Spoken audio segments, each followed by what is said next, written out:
আব্বা হ্যাঁ আমি বেকার, আমার বেঁধে দাও। তোরা কোনো বয়স হয়েছে? বিয়ে করতে গেলে আগে তোর মুসলমানই দিতে হবে। আব্বা আমি বিয়ে করার জন্য আমি সবকিছু করতে পারি, তুমি আজকে হাজাম ডাকো।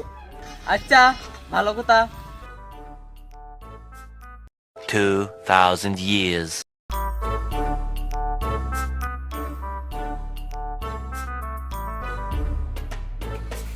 তোমার সাবান কই? আমার দিলে রেডি করো, এরপরে ছাগল মশলা দিতে হবে, বের করো।